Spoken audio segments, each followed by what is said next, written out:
Hey y'all, welcome back to my channel. It's your girl MizLadieRee, and today we are not playing in makeup. I know, right? Today I'm going to tell you guys about my hysterectomy story, beginning, middle, and end. I have videos, I have pictures, and if that is something you don't want to see, I suggest you not watch this video because you will see the insides because she provided me with pictures. So yeah, if that is something you like to see or know about or hear about my journey, stay tuned. Good morning, good afternoon, good evening, whatever time it is you decided to watch this video, you're here and I appreciate you. If you're not part of the family already, why don't you hit that subscribe button for your girl so you can be notified anytime I upload another video. Like, comment, share. Also hit that notification bell so you can get a ring-a-ding-ding anytime I upload another video. So, like I said before, we're going to be talking about the hysterectomy. I started my cycle around the age of 12. And when it hit me like a ton of bricks. Like, it was also the time I found out I was definitely allergic to NSAIDs. So, yeah, I almost died when I had my first cycle. Anyways, it was very painful, like cramps, and it'd be very, for the first 3 days, it'd be heavy, I'd be vomiting. It just was not good, even once I had children. So fast forward, I have my two children. They both were done by C-section. I've never carried a baby full term. They both were 36 weeks and 6 days. It was because I had preeclampsia. So you can look that up. I'm not going to go into detail about that. So I was on bed rest with both of them, just high risk pregnancies. And I got my tubes tied with my son, tied, clipped, and burned. Okay. So I had a lot of scar tissue that you could feel, and there was always that little pudge, like no matter how much weight I lost back in 2014 when I was like a size 4, I always had that little fupa right above my C-section scars. Because of the scar tissue, she had to go like above the first one. So it starts off as one line and it separates into two because that's how much scar tissue I had. Okay. Fast forward to us moving out here to Utah. I'm talking to my therapist. Those of you who are newbies, I am bipolar type 2, so I take medication and I talk to a therapist monthly. And while talking to her, I was talking about my cycle and the things that I go through and how it's like really, really bad. And yeah, there's natural things out there, but they weren't really working. I do heating pads, just everything was not, natural remedies wasn't working, and I don't want to be on like heavy drugs just to get through a cycle. So she talked to me about getting the uterine ablation. So I did my own research on the uterine ablation. I found out a couple of women in my family have had it done before. The only bad thing about uterine ablations is that they could possibly, in like 5 to 10 years, you'd have to get it redone. And I'm like, that's not something I'd want to have redone. Supposedly, you know, they go inside your uterus and they burn the interlinings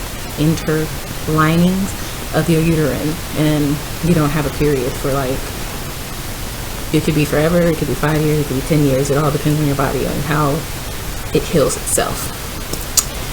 So I find if you're military, you have to go to a military doctor to get referred to an off-base doctor, which was fine. I made my appointment. They have you do an ultrasound first, and the ultrasound, they're checking for fibroids, I can't say that word, the E word, that's what I call it, and that sounded so unprofessional, but y'all know what I'm talking about. Anything wrong that could be wrong, that's what they're looking for in the ultrasound. So they did my ultrasound, they referred me to an off-base doctor, did the ultrasound and an off-base clinic. Those files were sent up to my doctor, which I already asked permission to use her name, and her name is Amber Whitaker. Outstanding doctor. When I say outstanding, I mean outstanding. She let me know, her and her nurses, I knew what was going to happen, when it was going to happen, what I needed to do, what I needed to do to prepare for things to happen. Like, everything was great. I was at the Women's Ogden Hospital in South Ogden. Great facility, nice people.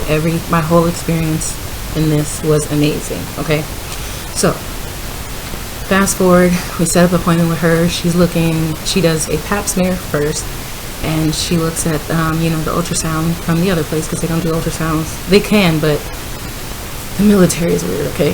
For those of my military folks, y'all understand the go run around that you got to get off-base care.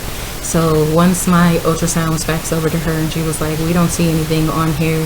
And then she talked to me about my history of, the pregnancies and the C-sections and things like that. She suggested that I have a partial hysterectomy since my tubes are already tied.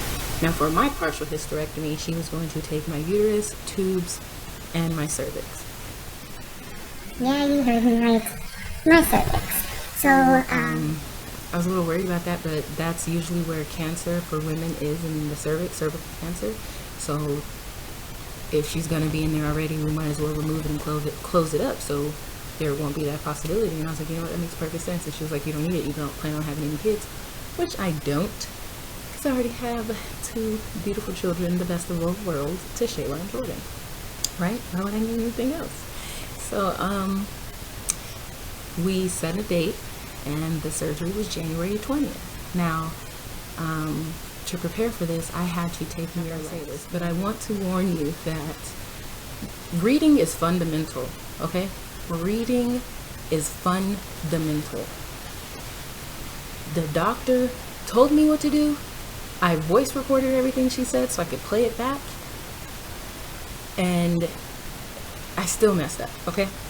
So before surgery, any abdominal surgery, you have to cleanse your system, and I had to cleanse it, and you're on like a liquid diet. So I had to cleanse my system with Miralax, and it was supposed to be 65 ounces, right? My dumb behind decided to pour all of the Miralax into 1 bottle, so my Miralax to water ratio was not correct, and I paid for it. Okay? So here are those videos. Alright, so today is the day before my surgery. I don't know if you noticed, but I have none of my piercings in. It feels so weird. Tongue ring, nose ring, lip ring, all my earrings, wedding band, necklace. Took them all out, and I'm ready. And this is the day before surgery, so I have to drink 65 ounces of Miralax. This is my 45-ounce bottle, my 14-ounce bottle, and my 7, which gave me 66 ounces of Miralax when I need 65. I already take my medication for today. Tomorrow, all I'm supposed to do is take my blood pressure medication. Surgery is early in the morning. So, yeah, keep praying for me. I'm going to try and record myself. It's powder. Oh, God.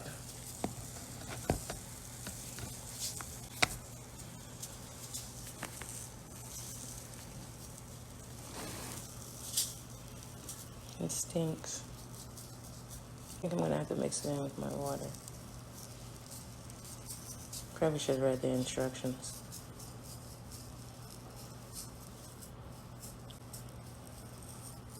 It smells like plastic. I need water. So I decided to pour out some of the water in one of my water jugs and fill that with it.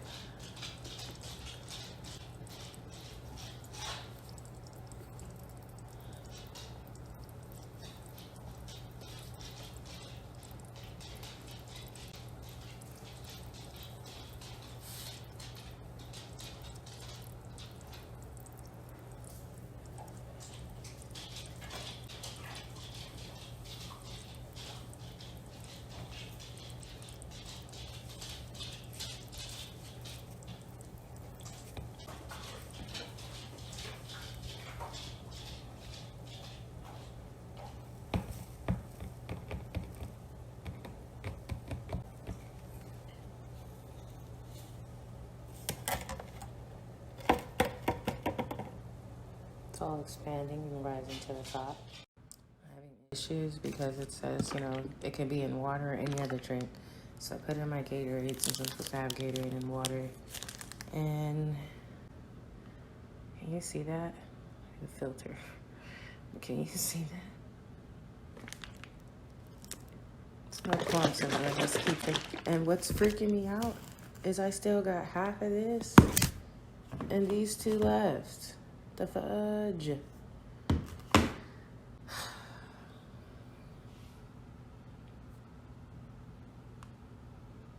feel so weird without my piercings. I don't have my lip ring to play with no more. But it's okay. Let's get this done. So now I have 2 drinks, the water and the Gatorade. I realized that once over time, what I put in the Gatorade kind of like really dissolved. So, gonna add to it. I'm supposed to drink all this within 2 hours. So hopefully if I get it done by 9.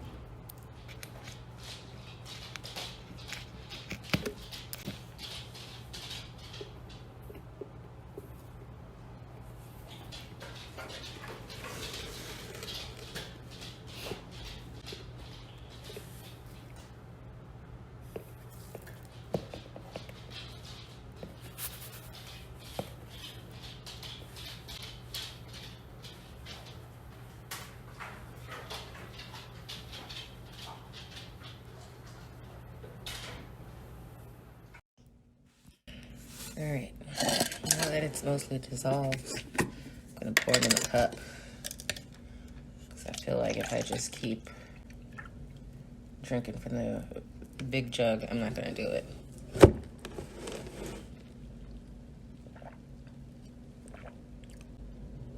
Doesn't taste like anything, but I can sure smell it.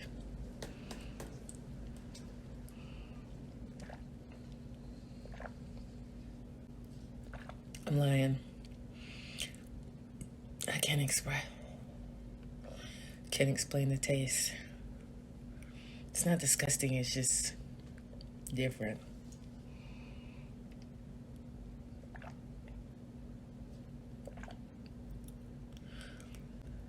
It tastes like its name, Muralax.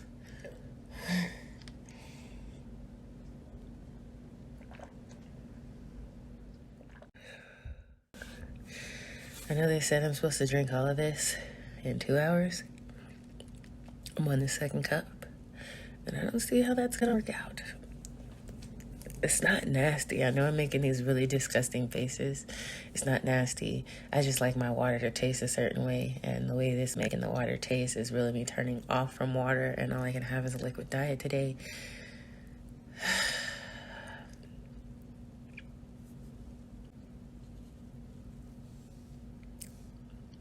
Bottoms up.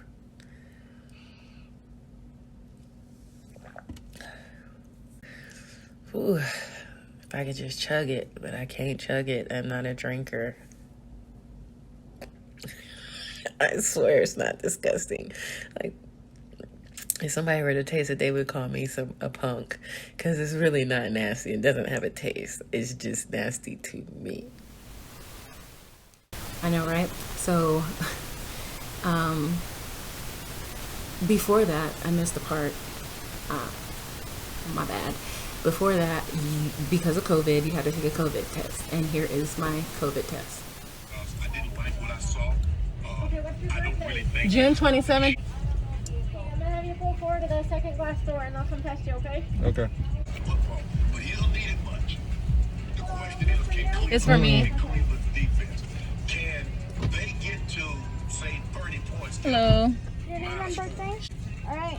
Results will go straight to your doctor. They only call you if you're positive. Okay, so if I don't get a call, that's it. Yep. Tracking.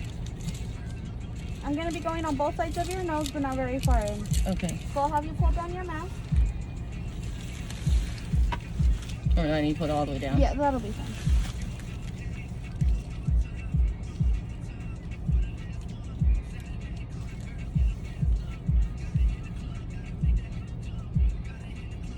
Alright.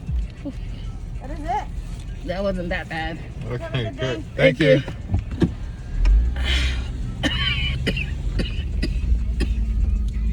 I feel like something was on the Q-tip.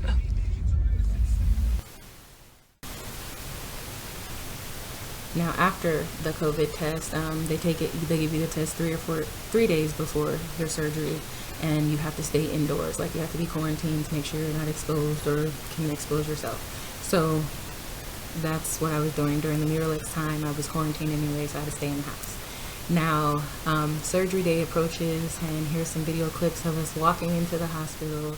All right, y'all, it's time. Walking into the hospital now. I was terrified, okay, because I've never been put under for anything. My wisdom teeth, I was awake.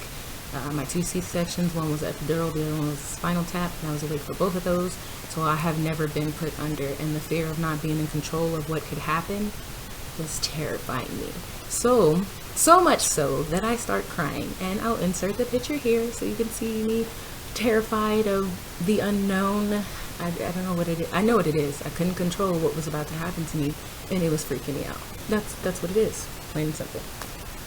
Anyways, hubby was trying to calm me down, and he was like, call Becca, because, you know, Becca's my best friend. So I call her, hey boo, and she was like, don't they have medication that calms you down? I was like, yeah. And she was like, so why don't you take it? And I'm like, you know what, you are right, I'm gonna take that.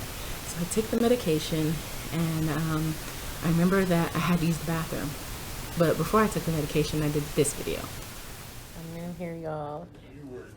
Ivy, my man over there. I don't even know if it was on you. Was it on you? Sexy man. He's gonna be the one taking care of me. I'll probably get wheeled back at 7:30 my time. It's just an IV, right? Yeah, sure. I know, right? So then after that, they give me the medication. I'm like, hey, I gotta use the bathroom. So she stops the drip so I can go to use. I wanted to use the bathroom so I wasn't loopy using the bathroom. So once I use the bathroom, come back, I remember getting in the bed. The next thing I remember is my husband saying my name, and here's a picture there. Don't worry, that thing behind my ear is medication for nausea. I guess after you've been under, some people wake up and they feel nauseous. That was to prevent that, and I guess it worked because you had to wear it for 3 days, and I didn't feel nauseous I didn't feel nauseous at all. I just remember hearing my husband call my name, and as he's calling my name, I'm like, I gotta pee. So he helps me up to use the bathroom. I go to the bathroom, and then once I come out the bathroom, I flopped on the hospital bed. Yeah, bad idea. I had the binder on that they give you. They give you this white binder.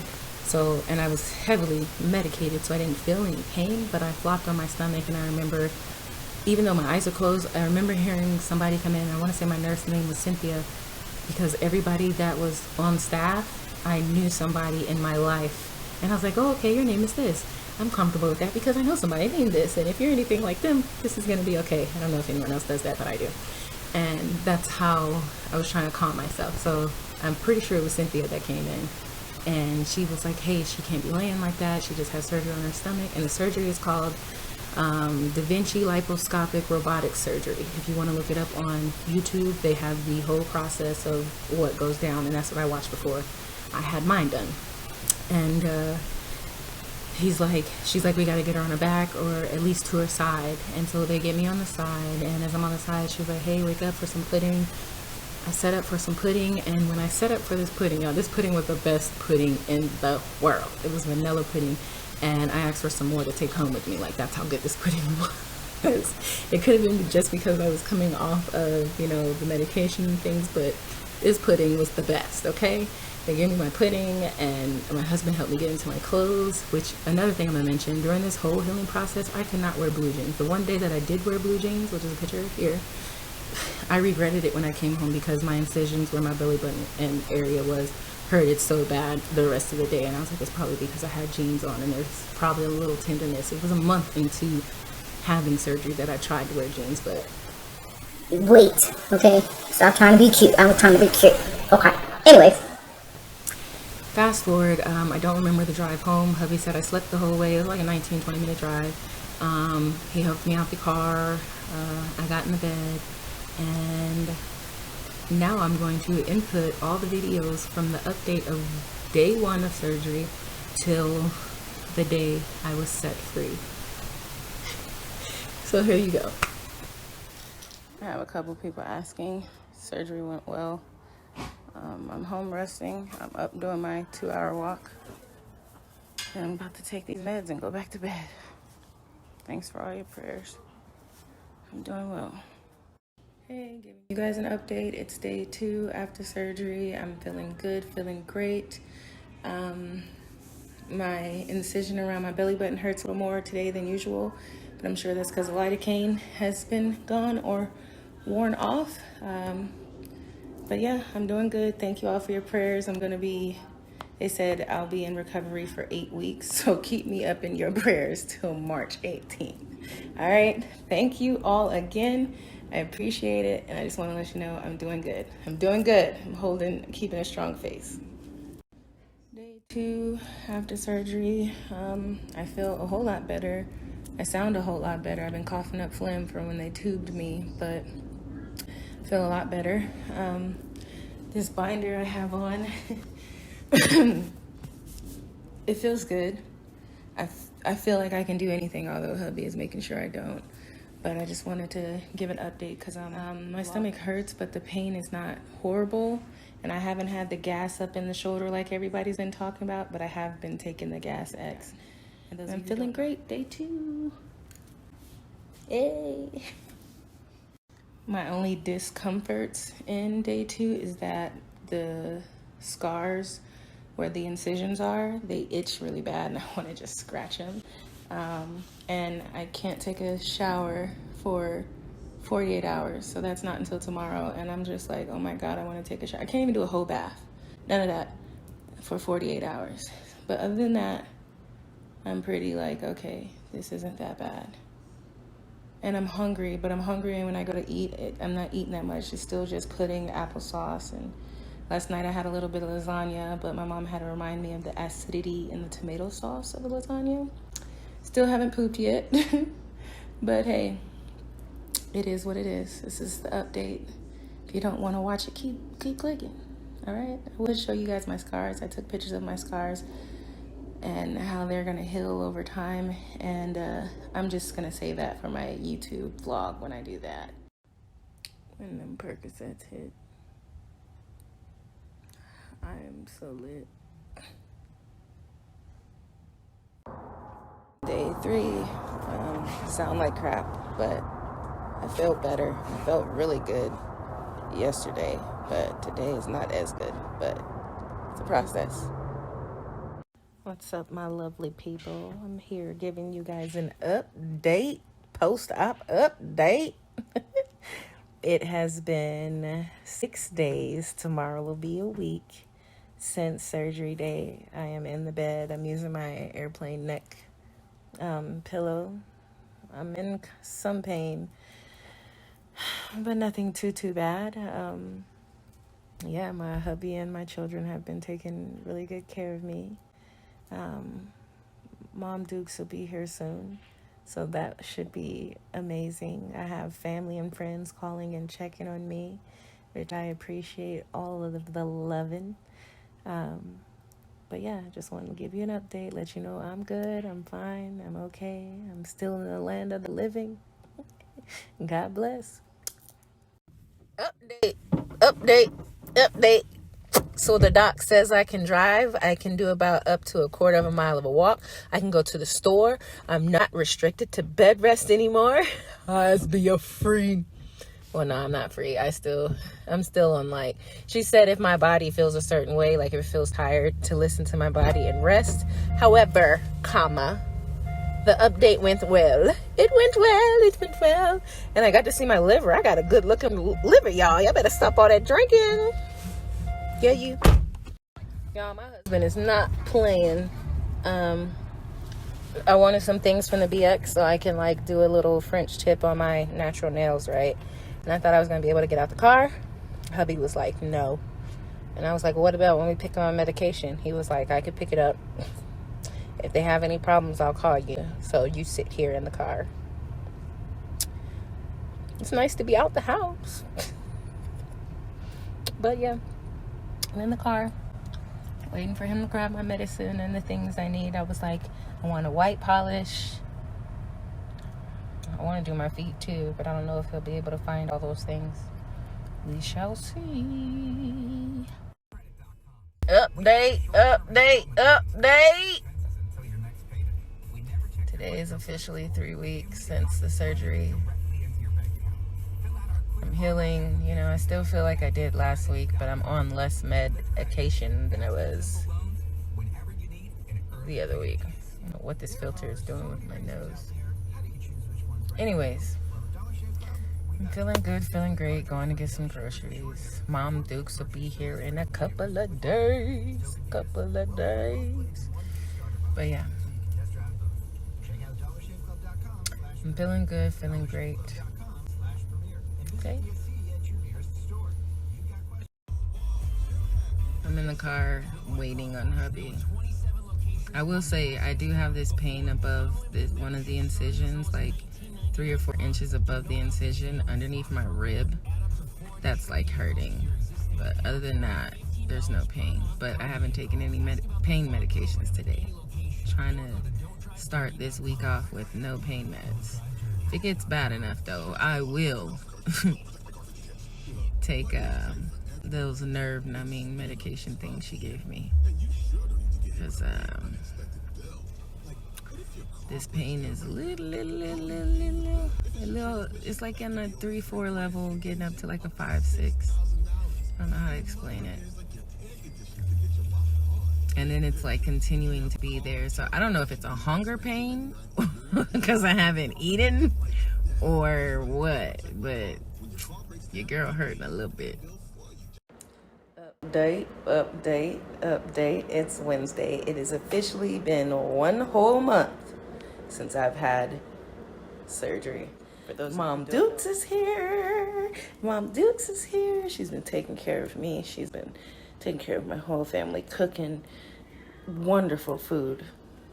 I'm gonna gain 20 more pounds. All this food she's cooking. But I love it and I appreciate her, and I just want to let you guys know I'm doing good. If I'm at 4 weeks, I have 4 more weeks to go until the doctor officially fully clears me. But I'm no longer on any pain medication. Yesterday was day 1 with no pain meds throughout the entire day. So I'm going to see if I can keep this up now that we're at a month. But yes, thank you all for your prayers and concerns. Your girl is doing good, feeling great. I appreciate it. Update. Yesterday was 5 weeks.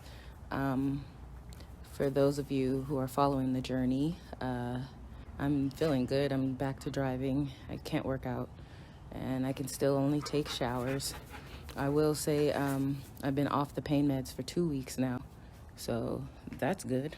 The incision in my belly button area, that one still hurts, but the other ones are good. And it doesn't hurt like a bad hurt. Like every once in a while, I'm like, that's painful. So if you've had surgery and you know how your incisions can hurt around bad weather, it's like that kind of hurt. But other than that, things are good. 3 more weeks to go. What? Yes. Update. Today is Wednesday. So it's been 6 weeks since I've had surgery. I'm at a month and a half of the healing process. Feeling good, feeling great. Choking on my spit.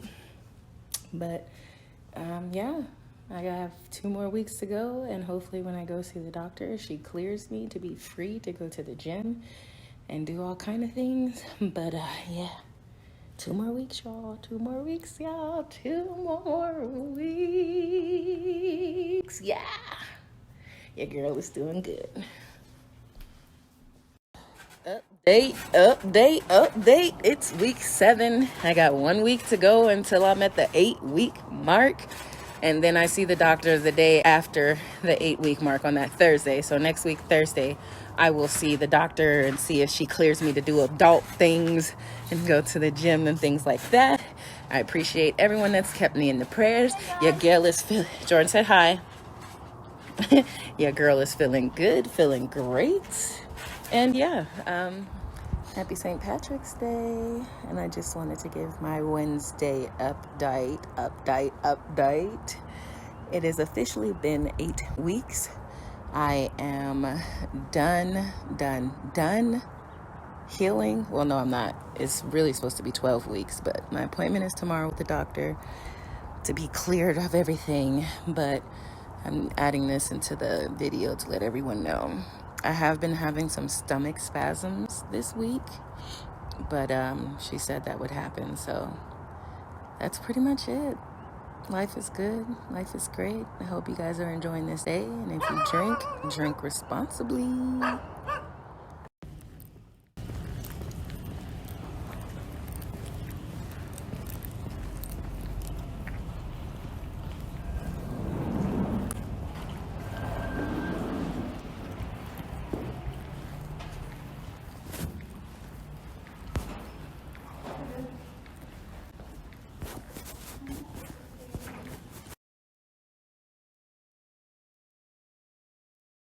My last and final update.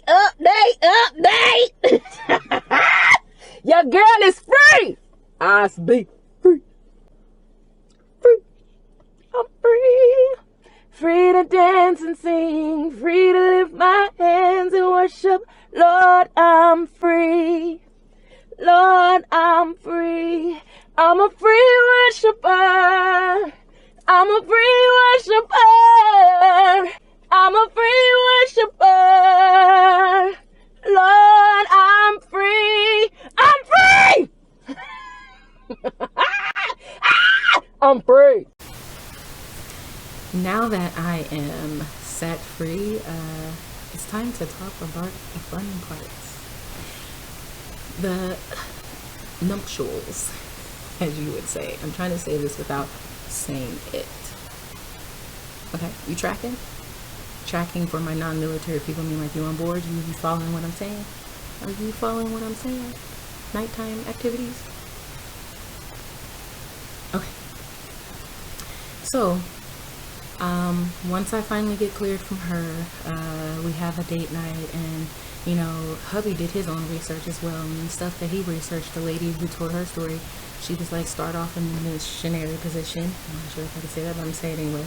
Start off in that position and see what works for you and your partner, because remind you, she took the cervix, so she had to stitch up the D walls. I think I can say that, right? So, another part about that, during the healing process of the stitches, I've never had a UTI, thank you Jesus, so I don't know what it feels like. But there was, during week 2, I made an appointment with her to see her because I thought I had a UTI, because when I used the bathroom it would hurt. Come to find out, that was the stitches dissolving, and it wasn't like a hurt.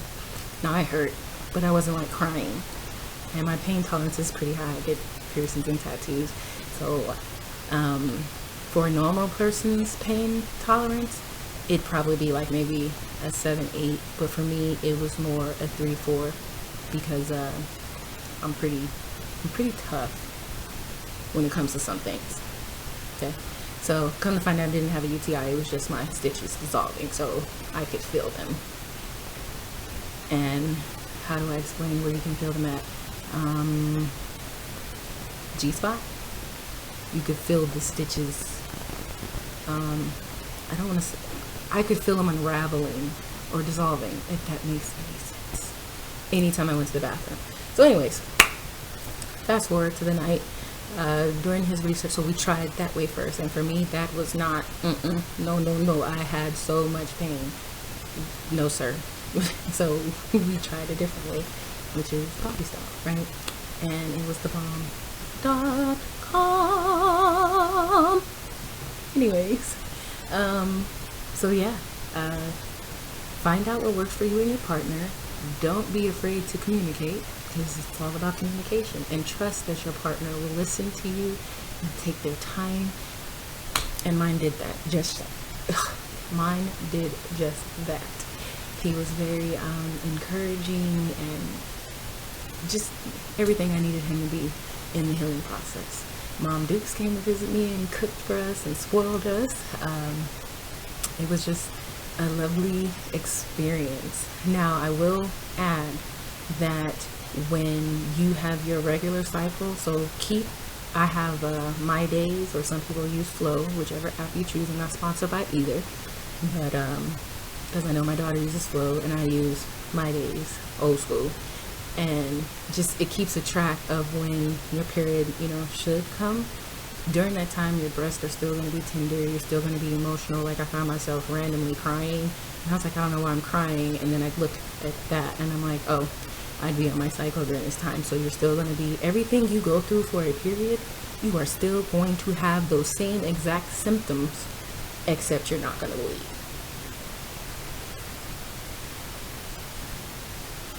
Yeah, I know. It's like, what's the point? I know. So, yeah, that is pretty much my story.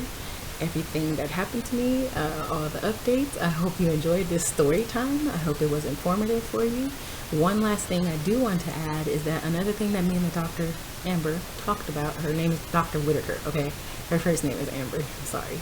But another thing we talked about was staying up on pap smears, getting checked out, women. Even if you're married, I think married, you go every 5 years, which I'm like, every 5 years? Yes, it used to be every year in the military, but I guess it's like every year now, every 5 years now. But just stay up to date on your pap smears and just on your general health, you know, get checked out. There's nothing wrong with that. Also, if you have young boys, do you shield them away from the time of your cycle, or do you allow them to see what's going on, and so that when it comes time for them, if they choose, they know what to do and how to handle the situation and go about with the situation? I was like, oh, my son, I taught him everything so he's not embarrassed to go pick up pads or tampons for his girlfriend. Like, I don't want it to ever be an issue for a girl to be on her cycle. Like, boys should be mature enough to know this is a natural thing. They can't stop it from happening. It's not nothing to make fun of, you know? So that was something else that we talked about. So, yeah, I hope this was an informative video, and if you have any questions, feel free to hit me up on any of my social media, Snapchat, Facebook, Instagram. I have Twitter, but I really don't be checking my Twitter. I think it's been like a year since I logged into Twitter. I know, so bad. I like Facebook.